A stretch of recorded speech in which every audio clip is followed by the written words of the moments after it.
Bom, vamos lá então, pessoal, gravar aqui a aula de Mindset #02, dia 15/6/2023. Hoje a gente vai falar um pouco sobre o que acontece com muita frequência, principalmente para os jogadores que estão em processo de aprendizado e evolução. É, a gente costuma ali no efetivo, na hora do game, por muitas vezes, ter alguns hábitos como criticar a jogada de alguém, ou falar, ou xingar o cara. Não, hoje é claro, é proibido isso no nosso time via chat, né? Mas às vezes você xinga o cara ali, tipo, para você mesmo, nossa, que idiota, que imbecil. Acaba usando termos, né? E isso, essa aula de hoje vai mostrar certos cuidados que a gente tem que ter, porque penso eu que muito disso daqui também entra na parte de memória seletiva. E muitas das vezes a gente acaba por julgar ações do oponente, mas a gente não acaba não estando pronto para auto se julgar. Então, eu separei aqui alguns temas que a gente vai ver ali na próxima página e vocês vão vendo com o que vocês conseguem se identificar, ok? Então, é importante essa introdução aqui, né? Em partes são partes, porque eles acreditam que não são, que acreditam em coisas que não são verdadeiras. Eles jogam nos jogos em que tem pouca chance de ganhar sem perceber. O que que isso significa? Já nessa primeira fase aqui, ó, nessa primeira frase aqui, ó, o que que isso significa? Aqui a primeira mentalidade que o cara tem que mudar é aquela parte de achar que quanto mais caro ele jogar, mais fácil vai ficar o jogo, né? Então, o Pato tem muito disso. De falar, eu perco porque eu estou jogando 1,10. Mas se eu tivesse jogando 215, eu mataria lá no 215. Essa é a primeira coisa que o Pato pensa, né? Eles jogam no jogo em que tem pouca chance de ganhar sem perceber, ou seja, o cara não tem edge nenhum sobre o field. O cara não tem EV sobre o field. Ele não vai conseguir se sobressair sobre o field. E eles acabam por jogar esses jogos. Isso a gente vê muito de alguns recreativos. Por exemplo, os caras são recreativos, têm muita grana.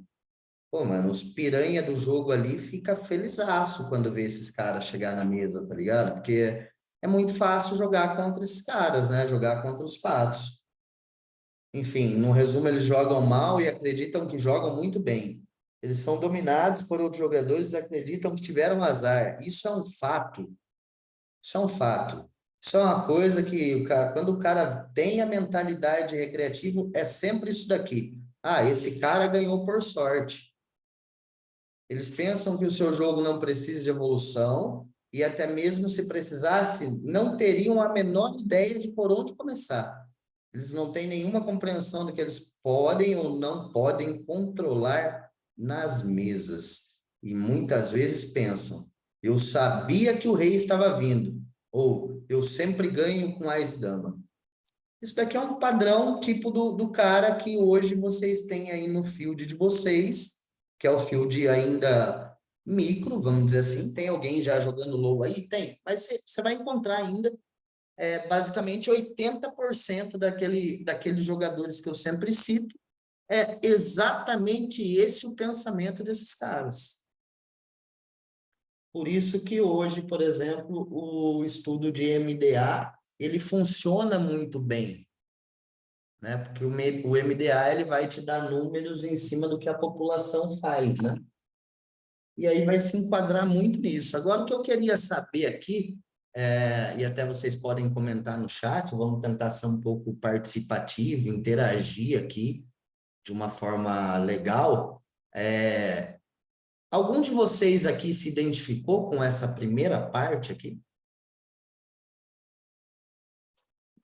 Quem aqui tem coragem de dizer que se identificou com isso?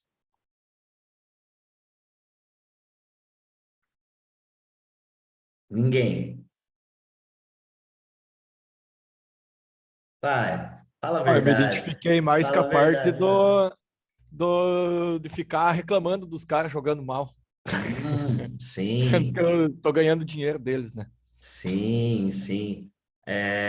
Eu gosto da realidade, sabe? Porque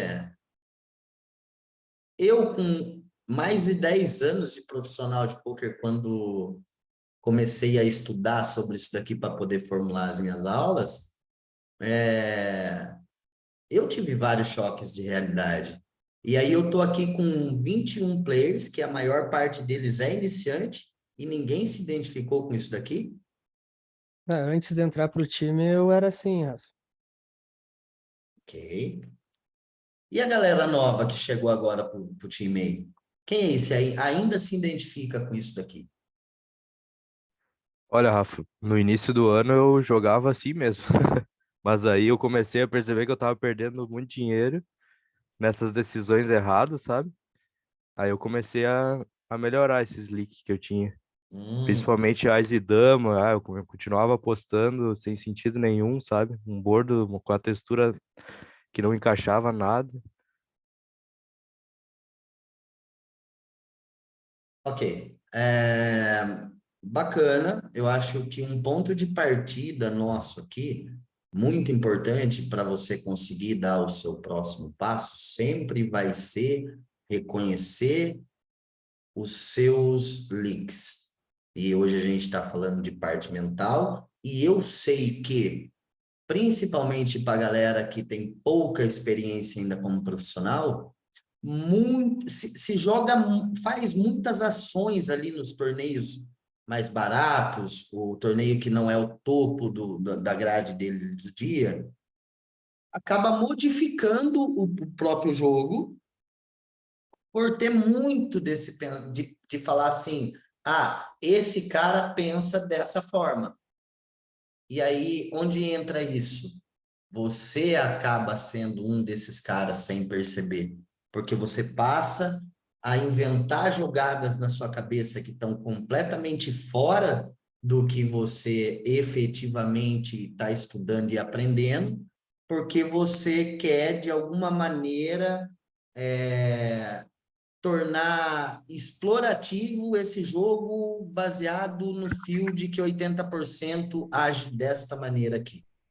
E Ô, isso é Rafa, um erro grave. Oi. começa a menosprezar o field, né? Exatamente. Você sempre menospreza o seu adversário, pode perceber. Você é sempre melhor do que ele. Quando acontece que ele puxa a mão, independente da jogada que ele fez, por diversas vezes vai falar, como que pode um cara desse tá ganhando no jogo? Como é que pode um cara desse fazer uma coisa dessa e ter a sorte de puxar essa mão? E aí vem um pensamento muito importante para o seu mindset, que o pensamento é: você não deve se preocupar com coisas que você não pode controlar. Você pode controlar as ações do seu oponente? Não. Não pode, pode? Não podemos. Não podemos. Então, quando no poker eu cito muito a frase, principalmente para a parte mental, se preocupe apenas com as coisas que você pode controlar. O que você deveria estar efetivamente fazendo em um jogo contra um pato? Tentando da melhor forma possível ter o máximo de anotações dele, tentando de todas as formas não ficar inventando coisas para cima desse cara, achando que você, inventando coisas, vai conseguir ganhar a ficha dele. E um outro pensamento, um resumo dessa primeira parte aqui vocês acham que vale a pena, por exemplo, você pegar um estudo que você fez legal lá de Triple Barrel Bluff e aplicar para cima de um cara que pensa o jogo dessa forma aqui? Não, não vale a pena. Não vale a pena, né? Por quê? Porque também a gente tem que lembrar que principalmente aquela parte dos jogadores por região, nem gosto muito de citar disso, mas é uma realidade, assim, jogadores brasileiros, jogadores russos e chineses, eles são caçadores de blefe. E a gente tem que usar isso ao nosso favor. De que forma? Você não pode levelar com um cara desse. Você não pode querer inventar jogadas para cima desse cara para fazer ele foldar a mão dele a qualquer custo. Porque ele não vai foldar. Então, fica a dica. E subir o seu EV por muitas vezes vai ser fazer ao contrário do que você está imaginando naquele momento fazer. Ah, eu vou mandar 3 barril para cima desse cara porque ele não vai aguentar as 3.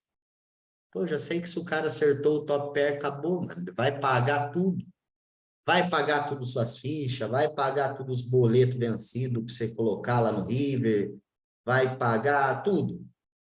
Mesmo que ele tiver ali um áudio que ele gravou falando para ele, folda, folda, folda, folda. Ele fica cego, ele não escuta mais nada, ele tem top pair, ele vai te pagar até o final. Então, qual a melhor estratégia quando um cara desse? A gente tem que jogar o poker ao contrário contra um cara desse. Patos, nesse caso, geralmente eles não sabem reagir contra a C-bet flop.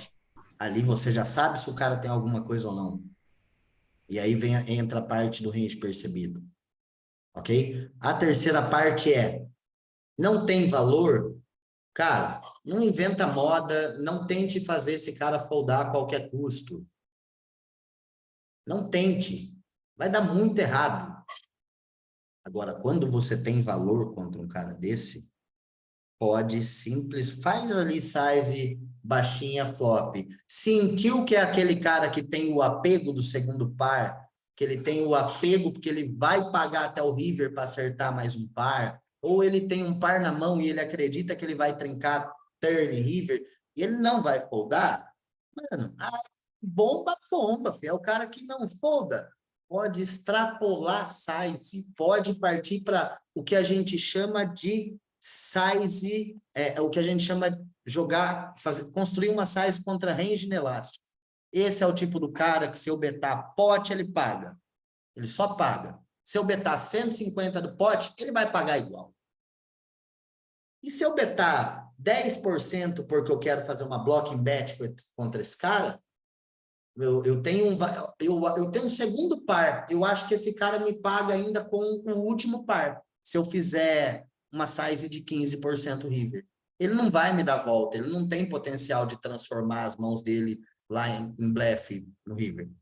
Pronto, é isso que vocês precisam adaptar contra essa primeira parte aqui do jogo contra pato. Ok? Isso é fundamental, tá, gente? E eu sei que tem muita gente errando nisso aqui dentro do time, errando nessa parte aqui. Um minutinho, por favor.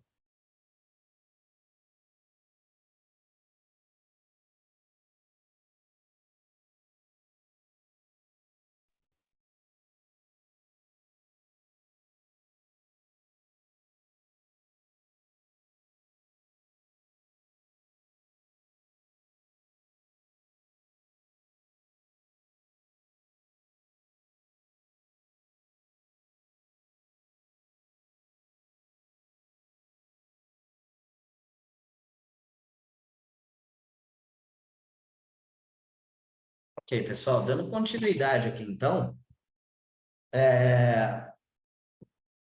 eu não sei se essa frase aqui ela foi muito bem formulada da minha parte, não, essa segunda partezinha aqui. Mas vamos lá. Você pode ser um jogador de pôquer sólido e vencedor, que reconhece as deficiências de um jogador ruim, mas, em se tratando do jogo mental, é provável que você não seja diferente do que está se falando. Então, perceba o quanto que a parte mental influencia na sua evolução. quanto que é importante a gente entender a mente da gente. E aí, claro, que eu separei vários itens aqui que eu vou mostrar daqui a pouquinho para vocês, né? E aí, vocês que vão falar onde vocês estão se identificando ou não. Um jogador sólido, ele é um pato do jogo mental. Eu não estou dizendo pato do jogo técnico. Porque, claro, que muita gente tem muito ponto técnico para se corrigir, sim. E vamos trabalhar junto para isso, vamos chegar lá. Mas a frase é: um jogador sólido é um pato do jogo mental, se ele.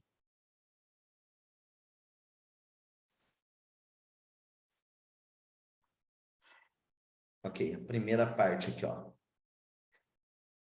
Isso daqui é uma coisa que eu tenho a certeza que acontece muito dentro do time. Altera uma estratégia que se provou vencedora porque eles estão se dando mal ou bem. O que que isso significa? Basicamente o que eu acabei de citar ali atrás, né?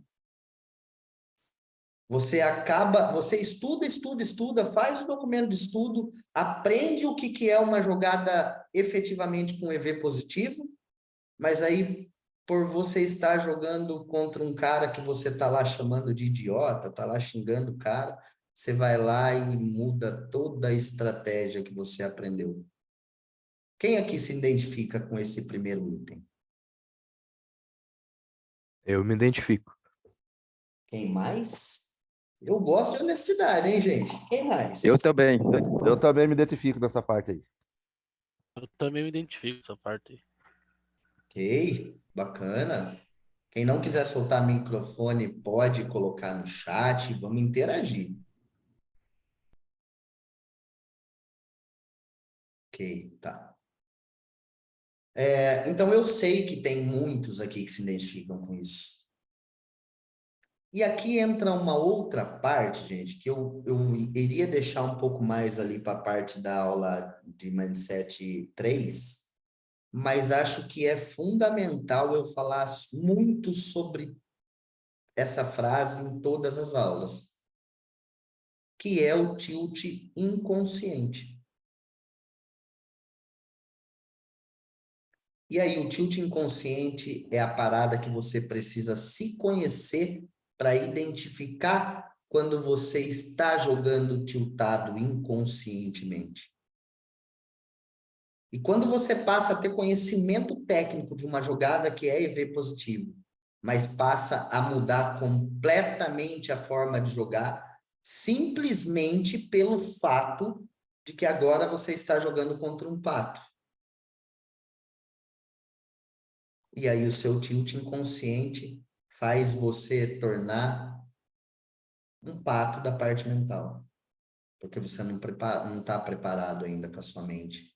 Você não sabe lidar com o seu tilt inconsciente. Esses caras fazem coisas que efetivamente provocam o nosso tilt, seja ele consciente ou inconsciente.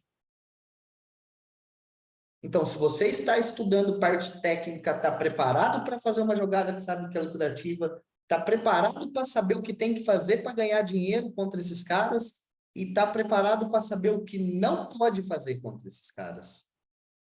Aí, por que deixar o seu tilt inconsciente jogar para você nesse momento?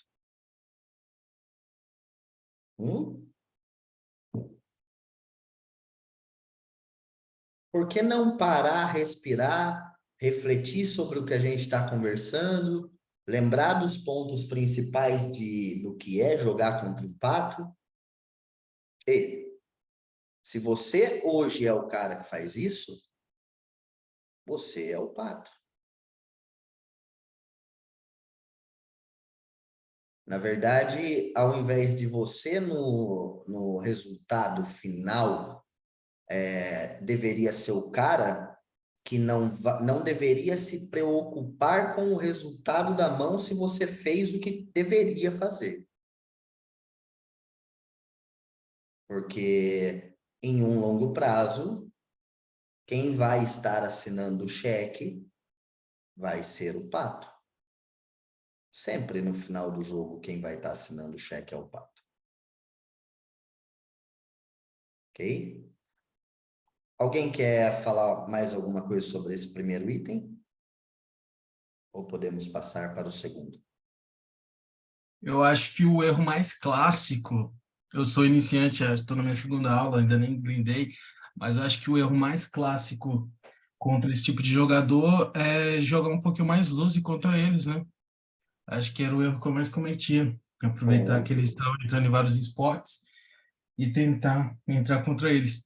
Só que Isso. depois, com a mudança de mentalidade, eu comecei a pensar assim, ó, não, já já eu pego essas fichas de volta. Só espera vir aquele valor. E aí dava certo. Piruetava, chovava, pagava e Sim, pegava o sim. resto de volta. Perfeito, perfeito. Mas com a estratégia certa. Se você tem, assim, até para a gente dar continuidade nos outros itens, existe uma frase também que, sei lá, escutei há 10 anos atrás e é um fato.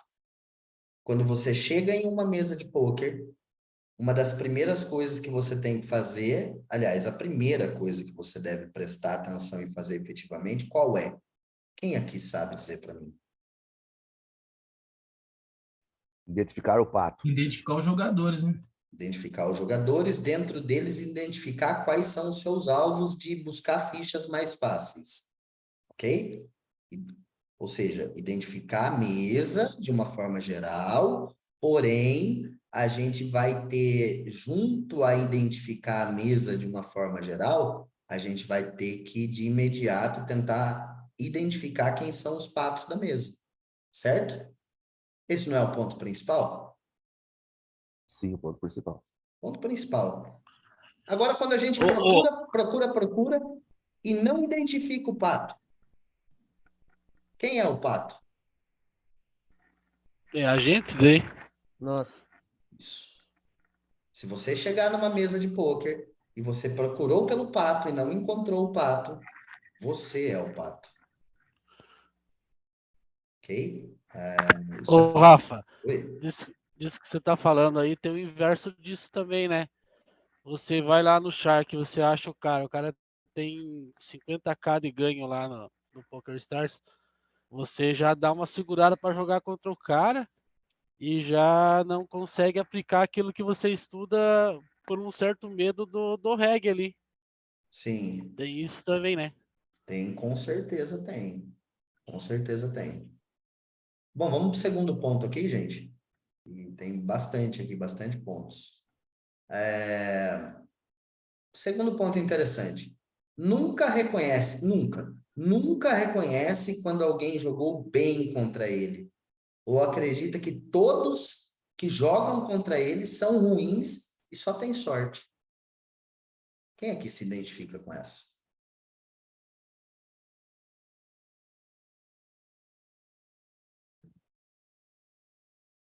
Ninguém? Eu confesso que eu não consigo nem identificar quando o cara jogou bem a jogada, entendeu? Mas uma Ô, hora cara, vai conseguir. domingo eu tava na reta do Hot 220 lá, teve um cara que me jantou, velho. Eu conseguia, tipo, eu percebo os caras que jogam melhor que eu, sem encharcar, sem nada, assim. Ele me Isso é jantou umas bom. 3 mãos, cara. É, tipo, eu não fiquei triste, eu fiquei feliz de saber que ele era melhor, então eu já altero a estratégia Joia. contra ele, né? Vou montar uma aula sobre esse tema, como que a gente deve agir quando a gente tem um cara melhor do que a gente na mesa. E quando esse cara está jantando a mesa, quais devem ser as ações contra esse cara? Porque Muito bom. dentro desse tema que alguém aí citou, que eu não sei qual é o nome, legal até antes de falar o nome e o nick, fulano, tal, vou falar, para a gente identificar quem está falando. Achei esse ponto interessante porque tem lá, vamos citar um exemplo aqui, você está numa mesa agressiva, tá ligado? E tem um cara chato na sua esquerda, mano, chato. Você abre, esse cara tribeta. Você tá numa situação ainda boa, você tá lá no cutoff, esse cara tá no botão, você abre, ou ele tribeta ou ele fleta para jogar o pós-flop com você. E esse cara começa a te jantar. E aí é mais um fator que faz você tiltar com ele. entra de novo a parte mental aí. Porque daí agora, a qualquer custo, você quer arrumar uma forma de vencer esse jogador. É um tilt inconsciente, né? Também. Exatamente. É um tilt mais inconsciente do que consciente. Ele é um tilt inconsciente. O tilt inconsciente ele vai existir por diversas vezes até você aprender a identificar ele e aprender a controlar ele. E com tudo isso que a gente vai ver em aulas mindset, que eu vou bater bastante nesse tema, só não vai aprender a controlar ele quem realmente não quer. Quando a gente tem um cara que está jantando a gente na mesa, a gente basicamente precisa mudar toda a estratégia nesse momento. Ou seja, você tem um cara que você está lá na situação que toda vez que você abre, esse cara tribeta você. Você abriu, ele tribeta. Você abriu, ele tribeta. Mano, pode ter certeza que ele já tem alguma informação sua que está te explorando. E aí, dentro de uma aula que eu vou montar em cima disso, vocês vão ver algumas ações que a gente pode tomar contra esses caras. E aí, paciência, alguns torneios a gente vai acabar usando, não somente por... Aí já não vai ser um tilt inconsciente. Vai ser uma parada de você identificou que esse cara está te explorando, então eu preciso usar uma estratégia aqui, eu preciso colocar ele um pouquinho no lugar dele, eu preciso mostrar para ele que ele não é isso que ele está vendo aqui, não. Né? De repente, assim, se você vê que é um cara que, pô, o cara tá me tribetando aqui pela 5ª vez, mano, em 2 órbitas. Eu abri aqui um Ice Valete Suited e, sei lá, do MP, chegou no botão, esse cara me tribetou de novo. Teoricamente, claro que aí vai entrar stack efetivo, vai entrar um monte de coisa, mas a gente vai estar foldando muitas mãos ali, como um Ice Valete Off, por exemplo, até mesmo o Ice Valete Suited, dependendo da profundidade de stack, né? Mas contra esses caras, a gente vai poder ampliar muito o nosso range de 4-bet shove, dependendo da profundidade também, ou até mesmo de 4-bet size. Muito. Para você também colocar o cara no lugar dele. Falar, opa, peraí, o que é? Virou bagunça agora? Tá achando que eu sou Rubinho Barrichello? Eu abro, você me dá a volta, eu abro, você me dá a volta? Que parada é essa? Não. Então, a gente vai montar uma aula sobre isso também. Mas, no primeiro momento, enquanto você não conhece estratégias sobre isso, é importante você começar a reconhecer quando um jogador jogou bem contra você. Ele jogou melhor do que eu essa mão. Jogou muito bem essa mão, ele puxou as fichas. E detalhe, uma mão ela não é identificada se jogou bem ou mal por você ganhar ou perder o pote. Não é isso que identifica se você jogou bem ou mal. Ok? Aqui está um ponto nesse terceiro item que, cara, eu sou capaz de fazer uma aposta colocando até odds de 3-1 aqui. Que 80% do time pratica isso daqui, ó. Ah, pior que é verdade isso aí, Rafa. Principalmente quando eu tô chip leader na mesa. Aí começo a pagar, ficar pagando segundo par, essas mãos toscas. Quer ganhar a mão a qualquer custo. Custe o torneio, inclusive. Acontece Ó, mesmo. Essa é uma coisa que acontece quando você tá indo bem, runando bem, e quando tá runando mal também. Todo O esporte, tempo inteiro acontece você isso, né? entra na sua mente, acaba entrando na sua mentalidade ali, que todo esporte que você vai jogar, você é obrigado a ganhar. E aí você acaba errando por tentar blefar o cara errado, você acaba errando porque você paga ele até o final, porque ele sempre vai estar blefando. Famoso caçador de blefe, né? Quer ganhar todas as mãos. Não, já que eu entrei, não. quer agora aqui, eu vou ter que ganhar essa mão, seja do jeito que for. E aí entra aquela história famosa lá daquele vídeo que viralizou lá do Lobinho, né? Para quem nunca assistiu, eu vou pegar depois esse vídeo, mando lá no chat de interação do time lá para vocês assistirem. E vocês vão identificar muito o tentar ganhar todas as mãos a qualquer custo, né? A história basicamente se resume a fazer o pen raise aqui, porque lá no Big tem um pato, né? É um pato que tá lá. Abrir, aí o pato paga, bate o flop. Ah, pato deu check, agora eu tenho que fazer o simples, né? Eu tenho que ser betar. Aí eu vou lá ser beto e o pato call. Não tem problema, bate o turn. Bom, já que ele não foldou flop, agora eu vou mandar uma bomba no turn. Você não tá nem olhando para as cartas. Você só quer fazer o pato foldar. E eu preciso ganhar esse spot. Não sei nem se essa carta aqui é boa para eu mandar o segundo barril. Ah, mas agora eu vou mandar uma bomba aqui, mano. Toma, bomba. Pau! E o pato lá do outro lado sorrindo. Ele falando, traz o rolo que vai vir muita ficha. Traz o rolo que eu não vou conseguir puxar essas fichas aqui com a mão, não. E call. E aí bate o river. O pato dá check. E aí você fala assim, bom, agora só tem um jeito de eu ganhar essa mão.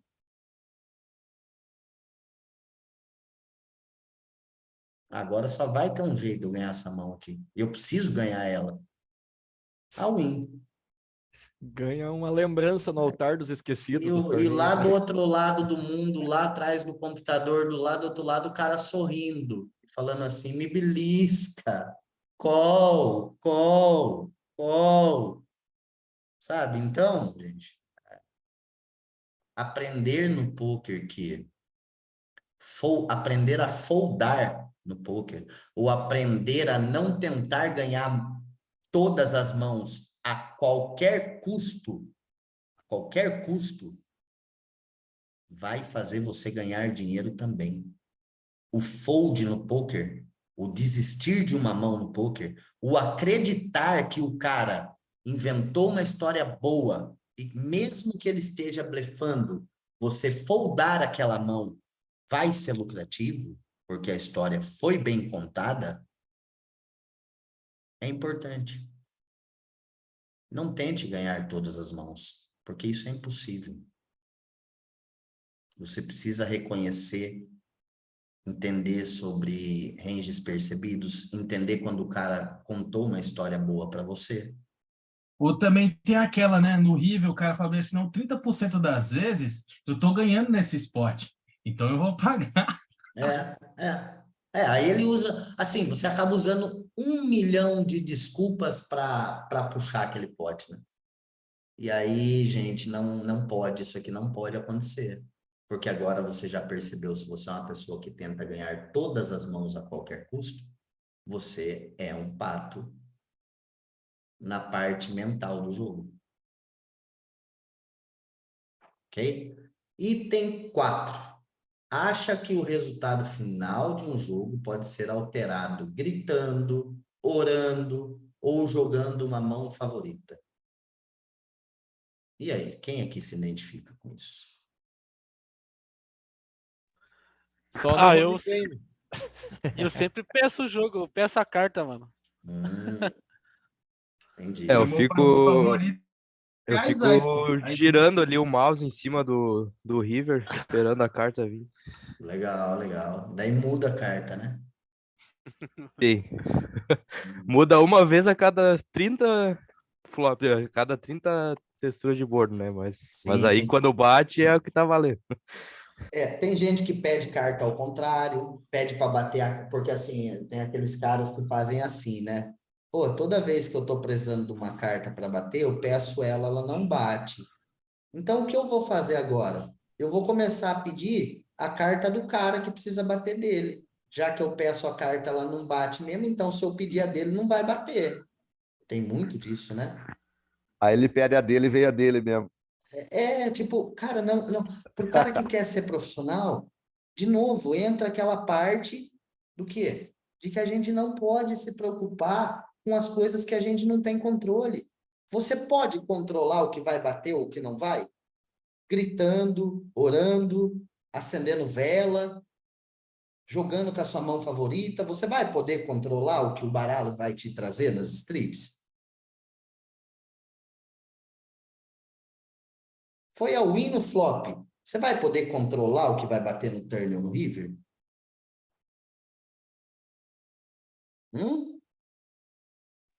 Ah, não vai. Não. Quando eu tô no pote de Tem all-in, eu já como até não. fecho o olho e espero o resultado. Aí entra a parte mental, aí entra também, você vai conseguir aqui junto a essa aula, identificar que você fechar o olho não vai mudar a carta que vai bater.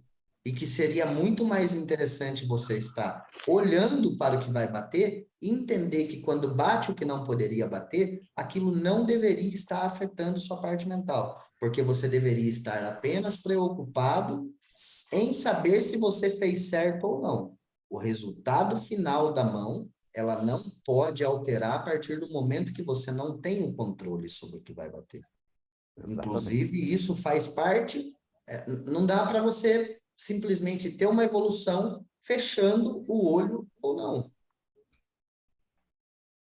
É legal você treinar a sua mente para saber que quando o cara não está drawing dead e ainda existe 1, 2, 3, 4, 5% de chance de bater a carta dele, vai bater. Os 5% das vezes vai bater. Ah, Rafa, mas impressionante. Quando é contra eu, esse 5% vira 50%. Novamente, mente seletiva. Ah, Rafa, mas parece que toda vez que eu vou ao win de rei e o oponente tem um ás, parece que vira 8 ás no baralho. E sempre bate o ás. Isto é mente seletiva. Não tem 8 ás no baralho, gente. É só 4. E a frequência, quando mostra lá a estatística do quanto você pode ganhar ou pode perder, vai existir uma frequência mesmo que baixa de que você pode perder. E que ao longo de 100 carrendes, se você pegar uma amostragem de rei contra ás e x, você vai 100, tá? Tem que ser 100, uma amostragem de 100. Se você pegar uma amostragem de 100 mãos que você tem rei e jogou contra ás e x, você vai chegar no denominador daquela estatística. Também, quem quiser, estou aqui quase lançando aqui uma blaze para os caras que pensam isso, né? Quase. Lançar aqui uma blaze, que eu dou lá o AX pro cara, eu fico com o rei, pago 5 para 1 para o cara betar comigo 100 mãos. O cara compra 100 mãos para betar comigo, eu pagando 5 para 1 para ele. Sem problema nenhum, bater as cartas aleatórias. Pô, não existe isso, gente. Sacou? Isso não existe. Percentual tá lá. Bad no jogo, você tem que estar pronto para lidar com ela todos os dias. Todos. Você tem que apenas treinar a sua mente para estar preparado e saber que a bad beat agora ela faz parte da sua profissão. Ela vai estar lá todos os dias. Ela vai estar lá, vai ter dias que vai estar com frequência maior, frequência menor, não importa. Isso entra na parte do jogo mental de um pato. De novo, eu não estou falando de pato, parte técnica. Estou falando de pato, parte mental do jogo. Ok? Você não pode simplesmente, uma coisa que eu acho muito errada. Ah, hoje eu não estou no meu dia de sorte. Vou parar de me registrar. Pô, você é profissional, cara. Você está lá, você estudou, você treinou, você sabe que aquilo só vai trazer resultado se for no longo prazo. E que não importa se você tomou bad beat, entendeu? Uma coisa que você não pode controlar. e que você tem que aprender a lidar com as bad beats. Não deixar aquela bad beat influenciar nessas outras telas. Ah, tive dúvida se joguei bem ou mal. Marca a mão, fecha a tela, vai para a próxima. Continue com o seu foco. E o foco é, eu preciso executar só o que eu estou aprendendo. Não importa o que os outros jogadores fazem. Ok? Beleza. Acha ruim quando um jogador está jogando mal e ainda mostram por que eles estão jogando mal. Sente-se como um fracassado quando perde uma mão que foi jogada de forma lucrativa. Acabamos de falar um pouco sobre isso, na verdade, né? Ali, parte 4. Desculpa aqui a parte dos espaços, a gente vai ter muita coisa remontada. E eu não estou conseguindo separar aqui agora, tá?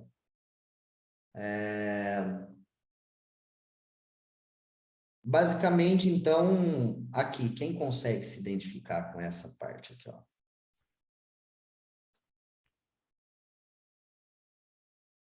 Quem aqui se identifica? Ninguém?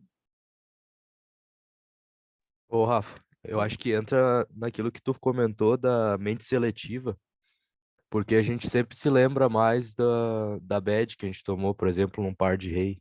A Uhum. gente nunca se lembra das vezes que a gente ganhou, né? Quantas vezes E o rei aí, segurou, né?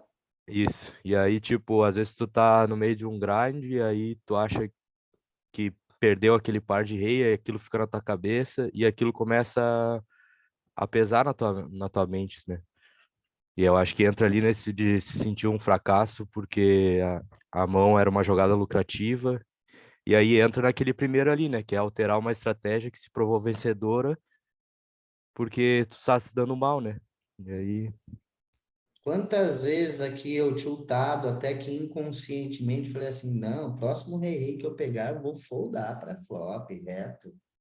Vou nem abrir. Não segura um rei. Cara, 10 anos de profissional, Ó, eu me eu peguei já, fazendo isso várias vezes. um amigo meu uma vez estava que tinha perdido tipo 9, 10 par de reais, né? Hum, Aí a gente pegou tipo o hand history dele dos últimos 20 dias e tipo a porcentagem tava dos par de reais que ele ganhou era mais ou menos a que tem que ser mesmo, sabe? Tipo, no longo hum. prazo não vai alterar. E ainda Ele garanto para perdeu tudo você no que domingo, pegou em 20 dias lá, tipo, ele ganhou 82, 83% pronto. dos Mas Aizai. ele lembrava de qual? Só daquele domingo. Isso, que é a tal da mente seletiva. É, E aí entra e no essa, subconsciente, que é a parte que a gente está tentando treinar aqui agora. essa parte dos 5 aí, tipo, eu acho muito ruim quando um cara tá jogando mal e tá me ganhando, só que eu fico reclamando comigo mesmo, só, não fico Será que você não reclamando com altera ninguém. a maneira de jogar contra esse cara Ah, querendo tomar as fichas dele de qualquer jeito? Eu preciso acabar com a vida desse cara. com certeza. E aí quem acaba Até acabando conscientemente. sim, inconscientemente. Que isso que eu não quero mais ocorrendo daqui para frente a partir do momento que você assistiu essa aula. Você precisa ser o cara equilibrado. E ele precisa ser o cara que vai assinar o cheque. Ok? Levando isso como se fosse, eu tenho o hábito de uma vez por semana e jogar Poker Live. Cara, Poker Live, eu tenho muita experiência de Poker Live. Inclusive, num passado bem recente, assim, sei lá, papo de 6 meses atrás, eu inventei de começar a jogar um pouquinho de live. Fui jogar, tá até aqui uns troféuzinhos, fui jogar 4 torneios, de 4 torneios que eu fui jogar, field grande, em 2 deles eu fiz three-hand de 4 deles, tá ligado? Então, assim, por quê? Porque eu consegui buscar uma adaptação muito boa para esse jogo live e consegui reagir muito bem contra esse field no live, que é muito fraco. Eu sei exatamente quais são as ferramentas que eu tenho que usar contra esses caras. Primeiro, eu fui buscar entendimento de leitura corporal, eu presto muito atenção em tudo que está acontecendo na mesa. Eu não fico de conversa numa mesa de jogo live. Eu simplesmente coloco meu fone, deixo uma orelha sem, coloco só de um lado, porque eu preciso... Esse é um outro erro que as pessoas cometem em jogo live. Coloca o fone, coloca o Ray-Ban, acabou. Agora eu sou o Poker Face. Agora eu sou o bichão da mesa. Mano, você tem que, numa mesa de poker live, falar o menos possível, ser gentil sempre, tentar extrair informações com a sua gentileza e prestar muito atenção nos coaches da mesa. O Poker Live tá cheio de coach. E os caras dão coach gratuito. Eles contam como ele jogaria a mão. E aí você tem que ter aquilo registrado. Isso traz o Ed para você no Poker Live. É você estar escutando todas as conversas da mesa. Você tem que ser o fuxiqueiro da mesa. Fuxiqueiro no contrário, né? Você tem que ser aquele cara que quer escutar os fuxicos. Não fala, não. E não tenta dar uma de professor na mesa, não, gente. Porque se você for dar uma de professor na mesa e pegar um cara com a minha experiência, por exemplo, eu vou te jantar. Eu já sei como que você joga. Eu vou te jantar. E muito importante você... Rafa, mas de que forma que eu levo isso para efetivamente essa aula aqui? Acho um pouco difícil, mas a gente consegue sim tirar informações aqui da parte mental, nesse item 5. Consegue. A gente tem que parar de... Importante para a fase iniciante, marcar muitas mãos através do Poker Tracker. Que isso é uma das outras coisas que eu também vou ensinar muito a fundo na questão lá da parada do novo curso que eu vou soltar. Que existem formas de se marcar mão, formas. Você marca a mão por marcar? Você efetivamente leva aquela mão para tirar dúvidas? Você efetivamente estuda aquela mão? Depois com mais calma? Porra. Marcar mãos durante uma sessão é importantíssimo. Eu estava vendo aqui recentemente sobre um cara muito, muito lucrativo no poker.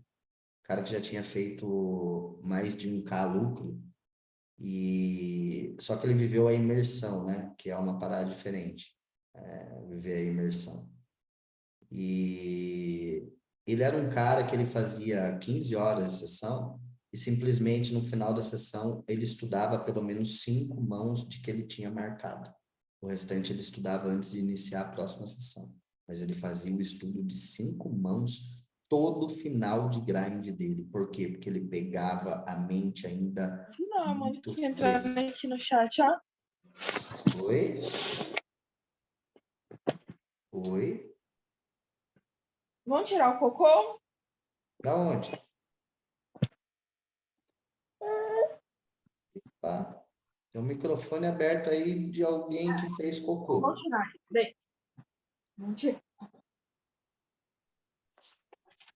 Vamos mutar o microfone aí, pessoal?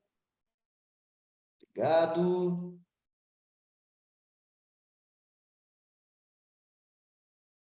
Tá bom, para a gente poder descontrair um pouquinho. É isso. Pessoal, antes da gente dar continuidade, a gente tem mais coisas para ver aqui. Eu não quero hoje encerrar essa aula antes da gente acabar esses itens. Então, vamos fazer uma pausa de 5 minutos para a gente poder recarregar a nossa mente para a absorção da continuidade da aula ser melhor, ok?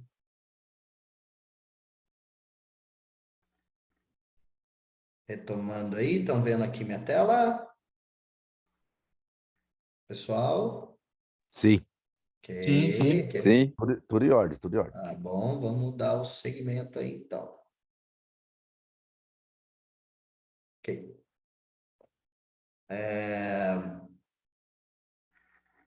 Cara, esse daqui eu citei um pouco ali atrás, mas aqui está efetivamente escrito, então não dá para pular, né?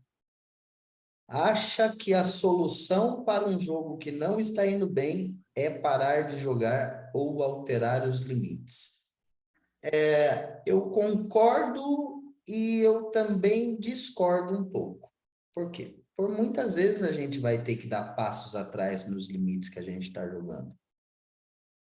Porque quando você atinge ao ponto de saber que você não precisa diminuir o seu ABI, você precisa ter a certeza que você está matando aquele field. E não é o caso de 98, 99% do time. Inclusive, em um passado recente, eu me incluo nisso. Então, eu mudaria um pouquinho aqui, esse item 6, para a parte de achar que a solução para um jogo que não está indo bem é parar efetivamente de jogar. Eu acho que eu não deveria ter estendido isso ao alterar limites. Claro, não faz muito sentido por você, tô fazendo o que eu tenho que fazer, eu tô aplicando o que eu aprendi de parte técnica. Ah, mas eu não vou continuar jogando Big 3,30, não. Vou focar só nos 1,10. Pô, não é muito a saída, né? A saída é, sim, marcar muitas mãos para tirar dúvidas e seguir e tentar fazendo o que tem que fazer. Ponto. Passar para o item 7. Ô, Rafa, mas aí no caso, se a gente, tipo, não tá indo bem e vê que tá tiltado, não seria interessante parar de registrar? Aí que estamos fazendo a aula, né? Exatamente para isso. Para não tiltar, mas se acontecer, daí o interessante seria parar, né? Mas se você continuar tiltando por temas que estamos deixando claro que isso significa, Que eu não tô aprendendo nada. muito bom. Então, se você vai ter aqui, a partir de uma aula, o entendimento de que você controlar os seus tilts, seja ele consciente ou inconsciente, a solução, no meu ponto de vista, não é parar de jogar. Sim, sim. A solução, para mim, é você aprender a lidar com essa situação de uma forma que você não comece a rasgar dinheiro ou simplesmente transforme o que deveria ser um EV positivo num EV negativo. Esse é o meu ponto de vista. Claro. Saí da aula do Rafa agora, não estou matando no jogo mental. Virei professor de aula mental, não erro mais nisso. Cara, você vai continuar tendo tilt inconsciente, mas a parte importante disso é você começar a identificar quando você está tiltado inconscientemente. Sim. Quando você está simplesmente aplicando no jogo, tudo ao contrário do que você estudou. Isso é ou falta de confiança no processo, ou isso é tilt inconsciente. Isso não deve acontecer. Isso é a armadilha perfeita para fazer você só perder tempo e não chegar a lugar nenhum. Ponto. Não gosto da ideia de você interromper uma sessão porque você abriu 6 telas e em 15 minutos você tomou bad beat nas 6 telas e caiu das 6 telas. Ah, não, hoje não é meu dia de sorte, não. Vou parar de registrar. Vou continuar, não. Dia de muito azar. Pô, mas Já. se esse jogo aqui é de sorte ou azar, por que a gente está estudando? Às vezes aquele último torneio que você registra é o que dá bom, né? Cara, é basicamente você transformar, aprender a lidar com a sua mente, aprender a não deixar um tilt influenciar outras telas, aprender que você está ali para aplicar os seus conhecimentos. E quando você não tem certeza sobre uma jogada, você marcar aquela mão, tirar dúvidas, para que quando você for jogar um spot semelhante, você estar tendo a certeza que você fez a sua parte muito bem feita. E que o resultado final não importa. Pronto. Então, isso não deveria interromper sessões, do meu ponto de vista. Eu acho que você tem que, sim, uma outra obrigação que a gente vai fazer, e a gente vai, inclusive, provavelmente ajudar vocês nisso, mas eu vou querer ver manualmente de cada jogador, aprontando a sua table select. Nesse momento, os jogadores não têm condição de investir numa ferramenta mensal disso? Não tem problema. Vamos fazer na unha, vamos fazer na mão, mas eu vou querer ver todo mundo, o cara que deu o check-in lá, ó, daqui a algum tempo aquele check-in vai mudar. Não vai ser mais você escrever o seu primeiro torneio de registro. Vai ser você postar a sua table select do dia. Aquele check-in vai mudar. E claro, nós aqui também da Steph já estamos trabalhando para montar a melhor table select de cada dia para cada reta. Nós vamos ajudar isso, mas o que nós não queremos é ficar entregando coisas de mão beijada, porque nós estamos aqui para ensinar o jogador a fazer, e não ficar fazendo para ele. Então, de novo, vocês precisam aprender a fazer table select. Lá atrás, quando eu trouxe um programinha chamado MyLobby, que algumas pessoas contrataram e não renovaram, porque simplesmente não souberam utilizar a ferramenta. E sequer tentaram aprender. Aquela ferramenta ela tinha muito para melhorar, eu estava ajudando no desenvolvimento até então, indicando coisas que deveriam ser implementadas ali dentro, voltada principalmente para a função dos times que eu trabalho, e hoje eu não sei como que ela está. Mas a Table Select era uma ferramenta incrível, cara. Ninguém renovou, ninguém usou.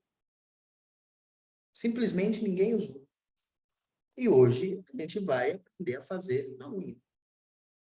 Né? Já tem uma aula disponível ali, inclusive Table Select. Em breve vem a nova regra de que o check-in não vai ser mais o primeiro torneio, por enquanto continua. Isso vai mudar, porque você vai ter que ir lá no check-in, vai começar a jogar, você vai postar a sua Table Select do dia. Em breve. Ok.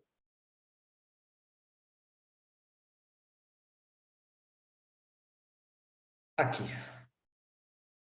Quem se identifica com isso? Não acho essa tão importante, mas coloquei também.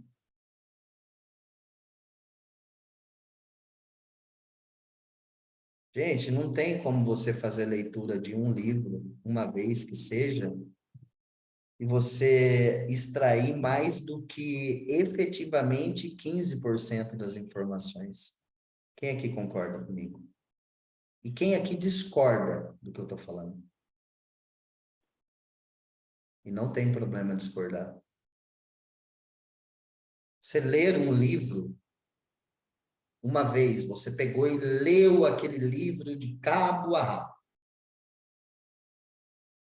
Você acredita que você vai extrair 100% do que você leu? Impossível.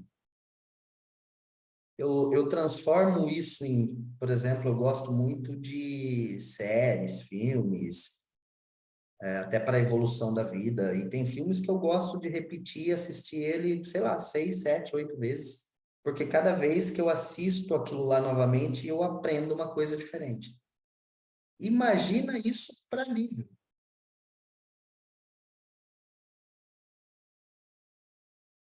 Super interessante saber desse ponto aqui também, gente. Mano, não pensa que você assistiu uma aula ali de check raise, que você agora vai ganhar no final do ano lá o troféu melhor check raise do ano. Não pensa. É uma grande armadilha também para a parte mental aí do jogo. Ok? Ok. Vê alguns vídeos de treinamento do Phil Galford. Eu não sei, né? O inglês, meu português é péssimo. O inglês, então, quando eu tenho que gastar mais que 3 palavras por dia, ferrou. E acha que agora deve ser capaz de dominar o jogo como ele. Cara, não tem como. Isso meio que se enquadra com a parte de cima, né? Não tem como.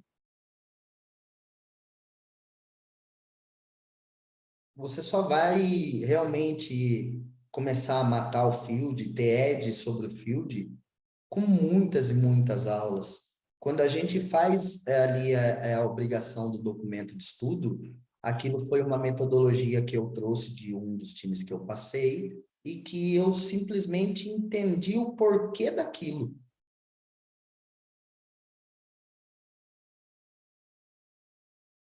Quando isso é provado cientificamente, que quando você escreve alguma coisa, a sua mente registra de uma outra forma. Por isso que é importante para a gente você pegar um vídeo de 1 hora e levar, às vezes, 3, 4 horas para assistir aquele vídeo. Voltando o spot 2, 3 vezes para entender o raciocínio da mão. Escrever tudo que você entendeu. Porque o escrever faz o seu subconsciente registrar de uma outra maneira. Bom, aqui o item 9 ficou todinho remontado. Acredita que ele é amaldiçoado ou que as outras pessoas têm mais sorte do que ele. Nossa, isso daqui eu encontro direto, principalmente com o pessoal que eu convivo aí. Nossa Senhora. Demais da conta. Demais, mais. Demais. Faz sentido nenhum.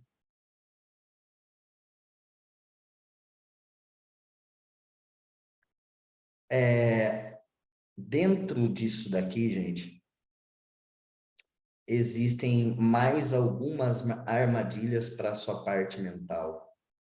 Dentro desses temas que a gente viu, a gente vai ver mais alguns, mas eu gostaria de citar um deles que, para mim, é um divisor de águas. É um divisor de águas.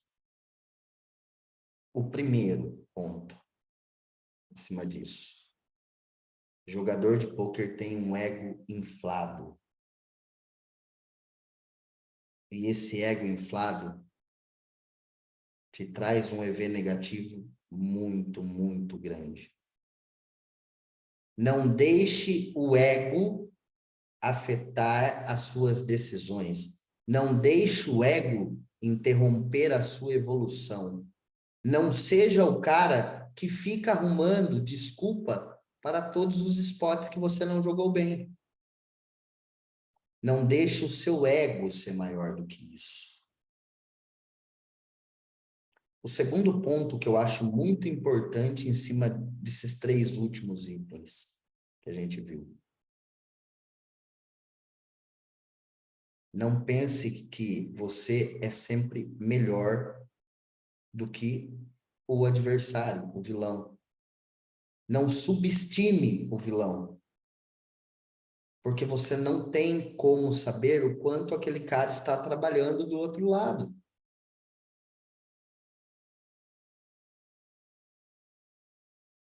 Para de subestimar as pessoas.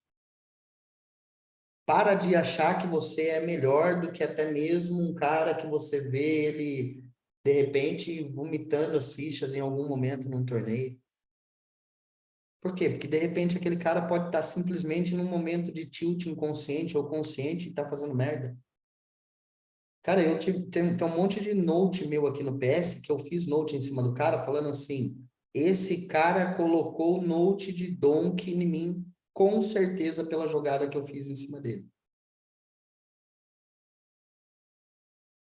E aí eu fiz esse note para poder explorar isso em algum outro momento. Por quê? Porque era um momento de tilt inconsciente, um momento impensado, um momento, sei lá, de raiva que eu deixei afetar uma jogada. É muito difícil trabalhar essa parte que a gente deu início aqui agora de parte mental, gente. Isso vai ser um trabalho de longo prazo. Mas o que eu quero ver a partir dessas aulas? Eu quero sentir algum tipo de evolução. Devagar que seja, não tem problema. Mas eu quero ver evolução. Eu quero chegar ao final de uma sequência de 10 aulas de parte mental e ver que pelo menos 80% do time absorveu aquilo e efetivamente está praticando.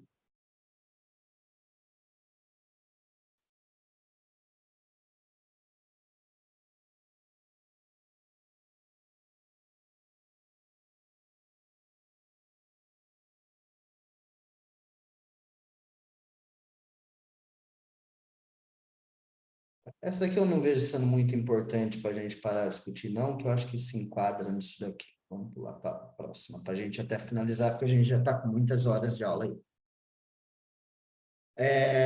Bom, item 11. Não se importa com o jogo quando os limites são baixos e, portanto, joga mal. Aqui também, forte percentual do time vai se enquadrar nisso. Inclusive, em um passado recente, enquanto eu estava jogando, e foi a segunda pior fase minha no jogo, eu estudando isso que eu estou estudando agora para montar essas aulas, me identifiquei muito com essa parte. Por quê? Porque eu estava jogando uma ABI um pouquinho maior e, de repente, quando eu registrava um torneio lá de 11, não dava tanta importância para aquele jogo. E isso significa que eu errei muito. Eu virei um pato, literalmente, na parte mental do jogo. Você tem que dar valor a cada buy-in que você joga. Você não pode menosprezar porque você acabou de registrar 1,10. Você tem que ir lá e fazer efetivamente o que você tem que fazer. Se você vai menosprezar um torneio, por que você está jogando ele? Dê valor em cada torneio que você joga, não importa ele qual seja. Até porque a etapa que vocês estão, vocês nem deveriam estar olhando para a premiação final. Porque a recompensa monetizar o seu trabalho, a recompensa dinheiro, ela deve ser apenas o fruto de um bom trabalho. E ela vai acontecer se for realizado um bom trabalho. Para algumas pessoas num prazo menor, para outras pessoas num prazo maior, não tem problema. Mas o item 11, ele deixa claro que se você não dá valor em todos os torneios igualmente que você registrou, você é um pato da parte mental. E aí eu tenho a certeza aqui, por exemplo, os caras que tem no topo da grade lá, por exemplo, Balt 4,40. Lá ele vai lá e joga de um jeito. E aí ele pegou o 1,10 regular.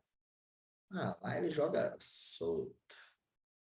Deixa eu fazer minhas merda aqui no 1,10, que lá no 4,40 eu vou tentar fazer tudo certinho. O que vocês acham disso? Quem aqui faz isso? Vamos ver quem é sincero. Acontece, sim.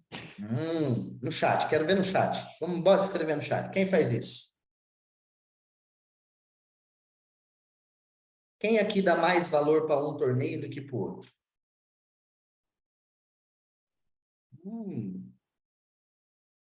Quem mais? Tô vendo um só. Só tem um sincero? Gente, não me faça pegar torneio de vocês e mostrar que vocês fazem isso, não. Eu faço, só não escrevi. Mas não me façam, porque eu tô lendo os nomes de quem tá assumindo ali.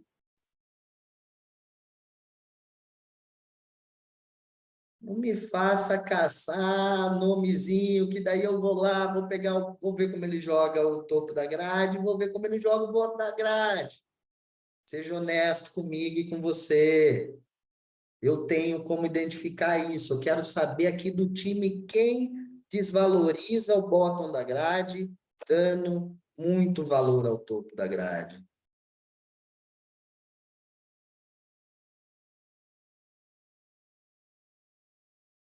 Eu brinquei ali que eu não tive a chance de cometer esse erro, mas eu penso o contrário, igual a moça falou ali, ó.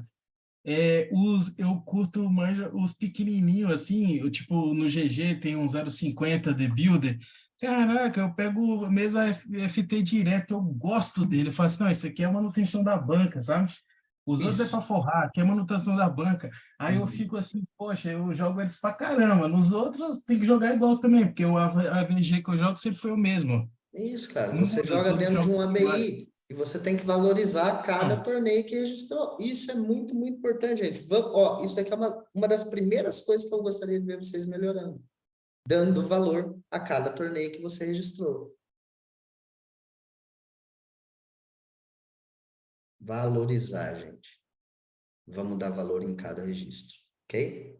Item 12. Permite que as coisas se tornem pessoais quando joga com outro jogador regular. Opa! Chegamos aqui num ponto interessante, hein? Que bacana. Esse ponto aqui é muito interessante. Quem aqui se identifica com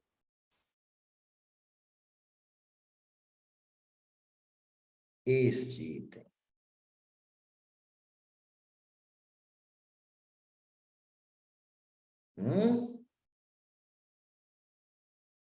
Bora. Quem aqui se identifica com esse item? Chat. Vamos embora pro chat. Vamos falar. Quem aqui é o levelador da história?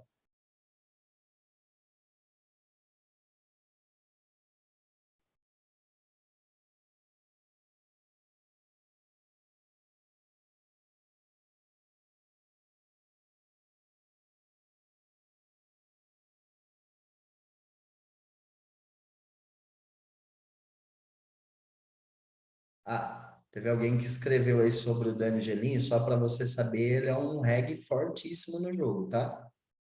Se você tá criando level com ele, pode ter certeza que você vai assinar o cheque no final, tá?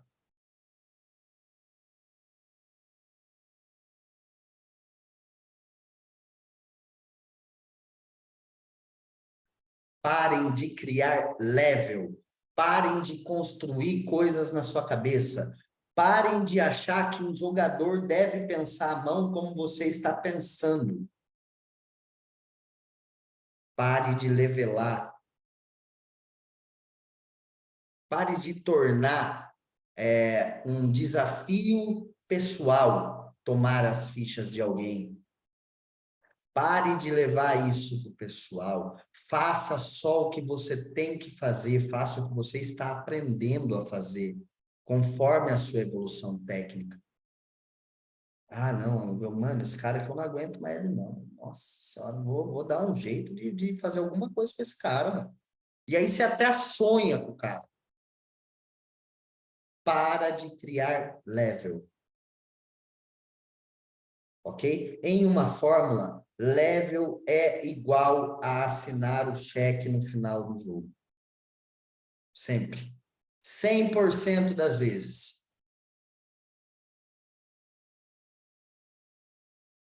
Cem por cento das vezes.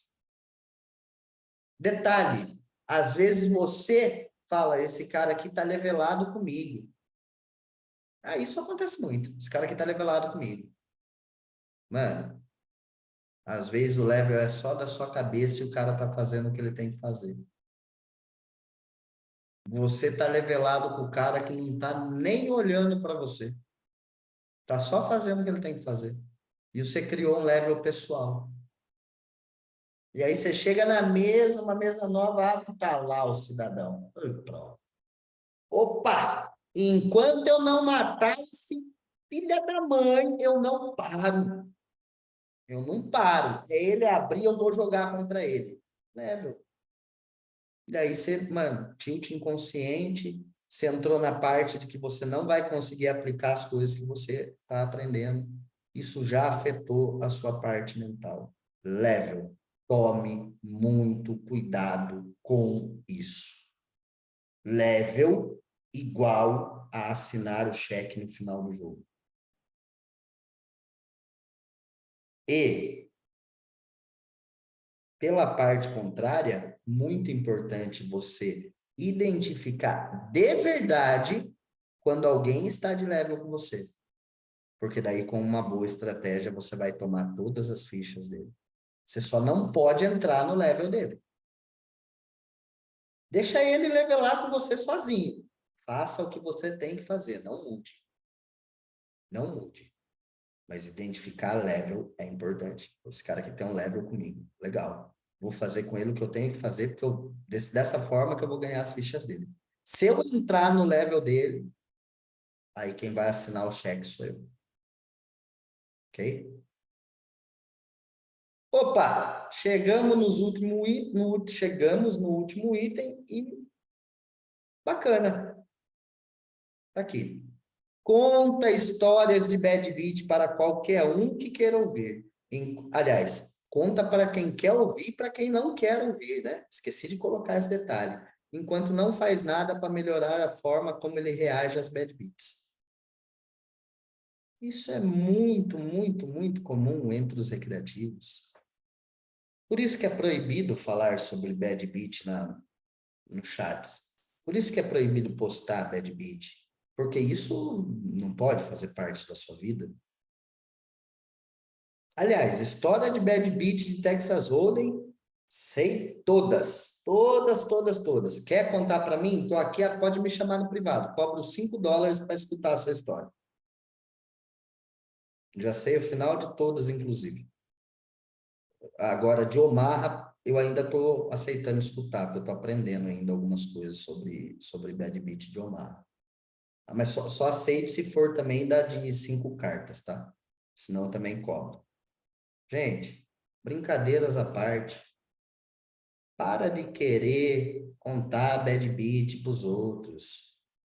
Para de querer mostrar sua bad beat para os outros. Ela faz parte da sua profissão. Você vai tomar bad beat, sim. Para. O que você quer? Um abraço? O que você quer? Escutar alguém falando para você? Poxa, que pena, cara. Não seja o cara que vai lá pro live e que nos intervalos fica contando bad beat. Para de ser esse cara, mano. Inclusive, quando você identifica esse tipo de cara, já pode fazer um note nele, né? No live, por exemplo, que tem muitas essas histórias de bad beat no intervalo, pode fazer um notezinho nele de Donkey. Ele não entendeu que esse jogo é de bad beat? Tem bad beat? Não, né? Por quê? Porque ele não estuda o jogo, ele não sabe nada sobre isso, ele é um recreativo, ele tá ali para passar o tempo. Pô, mas não quer tomar bad beat, mano? Muda de profissão, muda de hobby, vai jogar peteca, dama, xadrez, bolinha de gude. Vai jogar outro tipo de jogo, mano. No poker tem bad beat. E aí, para a gente finalizar, ponto importante sobre o item 13. Muito, muito importante. Você precisa, a partir de agora, que você tem mais algum conhecimento de parte mental do jogo, para de deixar as bad beats transformarem isso num tilt inconsciente. Para de transformar as bad beats em você tomar dali para frente decisões ruins que você pode controlar. Para de deixar as bad beats influenciarem os outros torneios. Para de deixar as bad beats influenciar a maneira que você vai jogar dali para frente. Ah, agora eu preciso ficar mais tight. Hoje o jogo tá foda, só tomo bad beat. Não, agora eu vou virar um gesso. Vou engessar.